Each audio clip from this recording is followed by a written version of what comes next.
Seja muito bem-vindo, muito bem-vinda. Esse é o podcast DNA de Violeiro e meu nome é Almir Pessoa. Afinal, o que caracteriza ser um violeiro ou violeira? Será sua capacidade técnica? O tamanho do seu repertório? Será que é ter a ligação com a vida rural? A maneira com que toca determinados ritmos? Ter um determinado tempo de viola? Ou tocar em afinações características? Ou será ainda conhecer e tocar o repertório dos grandes Tião Carreiro, Pampico, Renato Andrade e outros? Afinal, o que alguém precisa para ser violeiro ou violeira? O podcast DNA de Violeiro vai explorar os caminhos de ser violeiro, não só as questões técnicas, mas também de repertório, modo de vida, dicas, curiosidades e muitas outras coisas que forem surgindo pelo caminho. E você é meu convidado ou convidada para a gente explorar isso. A viola caipira, objeto e instrumento musical.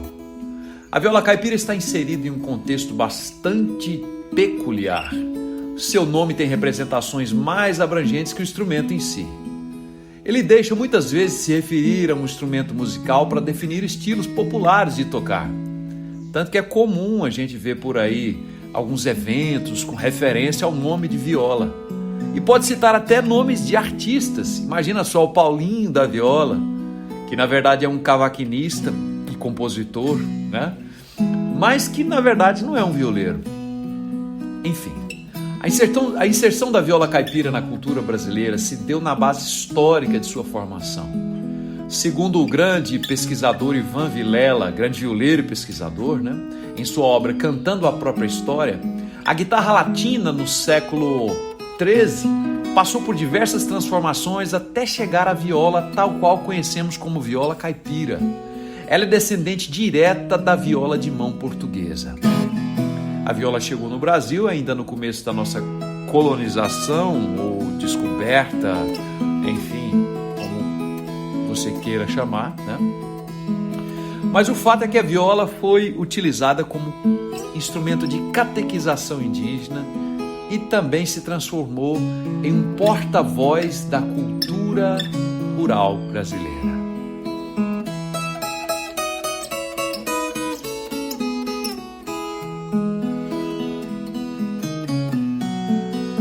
Com o passar dos anos e a crescente utilização da viola caipira, essa sofreu significativas modificações, desde as madeiras utilizadas para a sua construção até o material e espessura de seu encordoamento. Isso diferiu grandemente do instrumento que inicialmente chegou no Brasil. No século XX, alguns luthiers, como são chamados os construtores desse instrumento maravilhoso, principalmente no centro-oeste e sudeste, especializaram-se na arte de fazer violas. Alguns mestres desse ofício destacam-se internacionalmente, como foi o caso de Zé Coco do Riachão, um mineiro que ainda criança começou a desenvolver e a fabricar as próprias violas e rabecas, além de tocá-las com a característica que lhe era muito peculiar. Levando a se apresentar na Alemanha, foi chamado pela crítica musical daquele país de o Beethoven do sertão.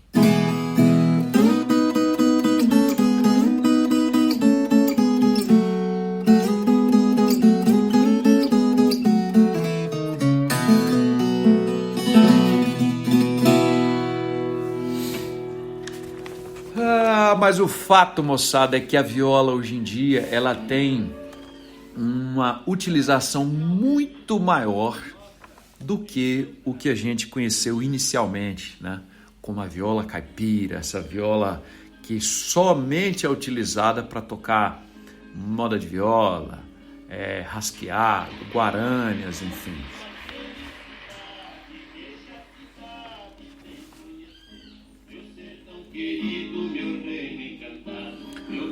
O termo violeiro designa no Brasil o tocador de viola, o músico, diferente de Portugal, onde se refere aos fabricantes de viola. Isso afirmou Roberto Correia no ano 2000, no seu livro A Arte do Ponteio. Tem até um caso engraçado que aconteceu quando eu tive a oportunidade de tocar fora do Brasil, e o slogan que eu uso, o violeiro do Brasil, foi colocado num cartaz, né, na cidade de Paris. E ali, como vivem muitos portugueses e tudo mais, o pessoal foi chegando para assistir o show. E aconteceu um fato interessante, é que alguns portugueses começaram a chegar com as violas nas costas, né? Na verdade, viola para eles chamam de viola, violão é a mesma, eles chamam tudo de viola. E eles tiveram acesso ao camarim do show, perguntaram, né, pro contratante, eu deixei entrar e tudo mais. E eles chegando ali, eles perguntaram: ora, gajo, quanto tu cobras para dar uma manutenção na minha guitarra? Eu achei aquilo muito engraçado e tudo, porque eu não sabia que em Portugal eles chamam de violeiro o construtor de violas, né? Diferente daqui no Brasil, onde a gente se apropriou do termo luthier, né, que antigamente era utilizado apenas para o construtor de violinos, e a gente acabou se apropriando disso para o construtor de violas, de violões, etc. e tal. Então isso foi um caso muito, muito interessante que aconteceu. Mas enfim, você está ouvindo aqui ao fundo uma obra de Tião Carreiro e Pardinho, chamada Encantos da Natureza, num disco maravilhoso que eles gravaram ao vivo.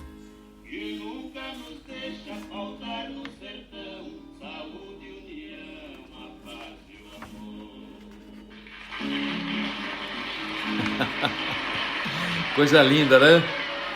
Isso é maravilhoso. Herdeiro das antigas tradições que remetem ao trovadorismo, possuidor de conhecimento idiomático do instrumento. Pessoal, idiomático é que se refere, obviamente, a idioma, né? É mais ou menos o que a gente pensar assim, algo característico do instrumento. Vou mostrar uma coisa idiomática para vocês aqui. Um rasgueio do pagode de viola, por exemplo.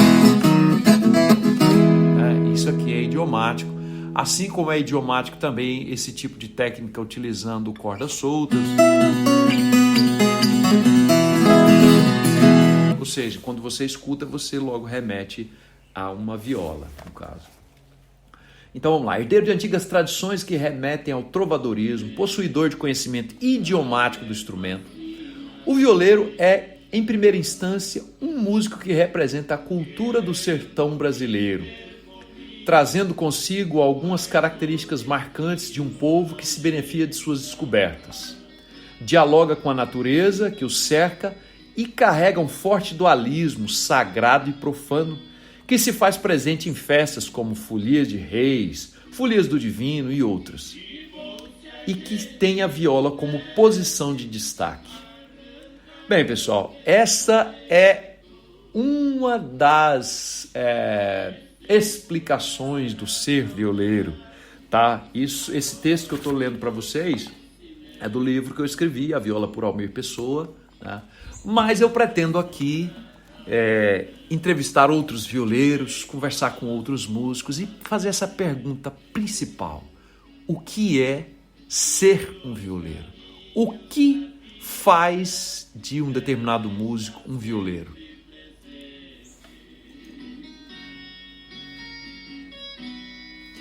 Atualmente há violeiros atuando em diversos meios, nos mais variados estilos, utilizando a viola na música, desde a música caipira, o sertanejo romântico, rock and roll, passeando pelo choro, samba, música erudita e até mesmo jazz.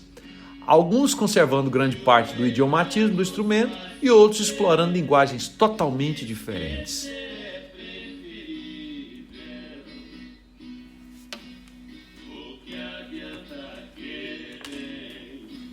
Alguém que já foi embora. É como amar uma estrela que foge ao romper da aurora. Ah, que coisa linda, hein? Tião Carreiro e Pardinho.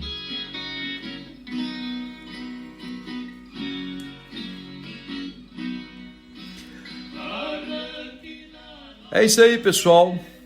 Este foi o o primeiro episódio. Na verdade, não vou nem chamar de primeiro episódio. Esse é o episódio teste do podcast DNA de Violeiro.